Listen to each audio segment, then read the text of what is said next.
Morning, peeps. So this is just a quick check-in, and as you'll notice, I haven't titled it.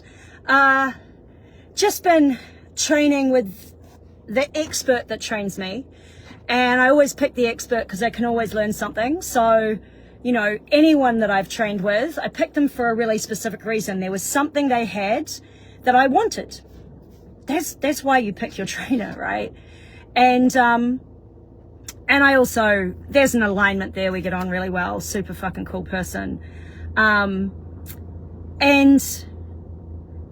as I'm training with this person, I'm getting to apply my stuff into it. How do I use the things that I teach everybody else to use? How do I take this incredible movement pattern that this expert, Mike Huffam, is trying to integrate into my body, and how do I add in all the knowledge? And we're doing this really cool exercise. It's a reverse hyperextension machine. It's new to the gym. What a beast that machine is. What a fucking cool machine it is. But what a complexity is required of movement understanding to execute it well. And, you know, we actually started talking about something, because we always talk, and that was about, you know, Les Mills used to have tiers for personal trainers, level 1, level 2, level 3. And when you went in at level 1, you were a baby trainer, you know, you're a new trainer, you were getting started. It didn't mean you weren't a skilled trainer. It didn't mean you didn't have uniqueness. In fact, Les Mills often picks trainers that have unique knowledge bases, right? It's very rare that you will come in a brand new trainer out of school unless you had something already that kind of set you apart a little bit. And so Les Mills likes to say that it has the gold standard of personal trainers. And that's a nice little sales pitch for the gym, you know, but there's a lot of truth to it. So, you know, every trainer in there has for some reason had their thing, their time, their day, their expertise, their specialty. But sometimes you come in and you don't know how to be a trainer yet. You're still pretty green in that area. Or you just need some refinement and some confidence build. Maybe you need more expertise. You would have come in at level 1. Now, they did away with these levels years ago. And we sort of got to talking, you know, how valuable do I think they are? And I was like, my trainer is more expensive than I am. Now, we trade, so it's no difference to us. We value each other equally, you know, so we pay the same in the amount of time, and that's honor, respect, recognition, you know. But his price tag is one of the higher price tags, as is mine, one of the higher price tags you're going to pay in this city. Why? Because we are masters in our trade. Because we are masters at what we do on some level. Does that mean we have nothing left to learn? Fuck no, we're always learning. And when you look at masters like him, he's now going down a deep dive into peptides and stuff like that. When you look at masters like that, what you know is that when you throw something at them they haven't seen before, they're going to try and master it.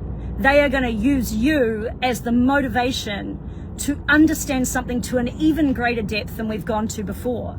And that's been his whole 20-something years and my whole 20-something years as a body curious human. It's like, oh, there's this new thing. Let's check it out. Let's experiment.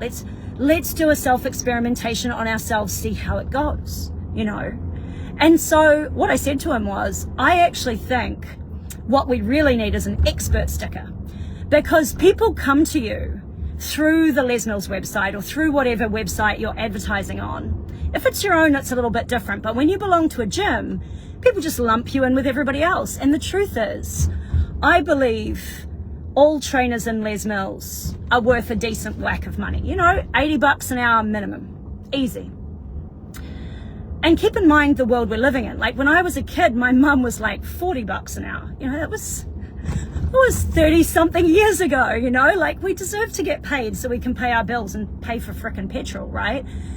But that trainer that comes in at $80 an hour that's been personal training for 1, 2, 3, 5 years, they don't have my 25 years in the industry. They don't have his 28 years in the industry.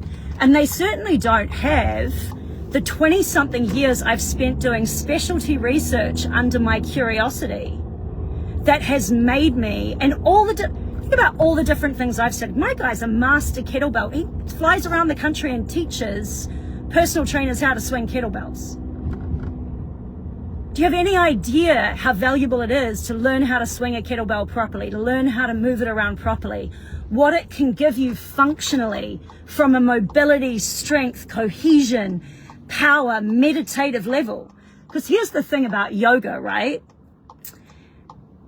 Yoga is really about union. And actually, when we changed yoga from just sitting cross-legged and meditating, it was because human beings changed. And what we started to do was we had to start to build strength into the body for a new world. Kettlebell training is just a different yoga. It is putting more strength into your body so that you can transcend. Is all that yang energy in balance? No, it's one part of a whole picture.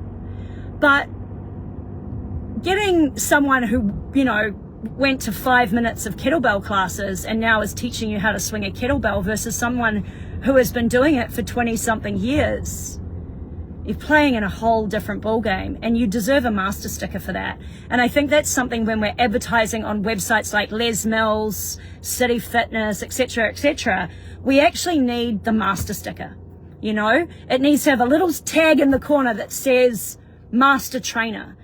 And how we start awarding those stickers, it's not just about time, right? It can't be just about time. It has to be about a recognition within your community. And the thing is, we do get that. People who bother to do their research, who bother to use their eyes, who bother to ask around, who bother to follow reputation, find out that the trainer that they are getting has a master sticker, whether you can see it or not. But I have absolutely had people come to me for a session, and then when I tell them my price, their eyes kind of go, oh, because they don't realize I'm not just one of the other trainers in the gym. And that sounds like I'm diminishing my colleagues, and I'm not. Actually, people generally undervalue personal trainers. I've had my own friends say some of the most outrageous stuff to me about essentially personal trainers being motivation because you get someone hot to stand next to you while you train. I'm like, if you're using them that way, sure, but actually you hire a personal trainer so you don't damage yourself and so that you create good pathways. And any trainer in a gym should have those skills. And when you come to Les Mills, we're all reps registered, we've all gone through a certain level of training, and we deserve the money we're asking for. And I can tell you right now, if it wasn't a good price, our manager would probably have a chat with us and go, so you're not really getting to hold on to clients. Maybe your price is too high. And maybe they would give us a bit of feedback. But the truth is, most people just undervalue what a personal trainer is worth, let alone do they realize what a master is worth. Because the strength in your body translates to the strength in your mind. And that's what everybody is doing in the gym anyway. To some extent, they are looking for strength of mind, strength of a certain level of mental strength that promotes into and seeps into every other part of their life. And that's why I believe in holism, and being holistic. It's like, you want a great life, you need to work on every element, and maybe not all at once, but one increment at a time. And as you build it up and you get a nice hum going in one area, then you start picking up the next area. But invariably, you don't get a great life unless you start tuning all the elements at some stage. Anyway, expert trainers on expert personal trainers, I think is a great idea. Love to hear your comments. Like, follow, do all the things. No, I did not label this talk. It was just a quick download because I was actually so amped from this crazy ass machine. And it really is wild. And I remember getting off it and just saying to Huff, I'm like, this is not for beginners, right? To do this correctly, to support the lower back and grab the abs and hyperextend and all in the upper body and stuff all at once, all whilst swinging. This is not a small feat. This is an incredible feat of coordination. And for him, it's easy because he's coordinated and he's 28 years or whatever it is, putting all that stuff into his body, and he gets it. But you give it to your average Joe Bloggs who sits at a desk, and there's a whole lot of steps you got to do first before they're going to be able to do that well. Cool machine though.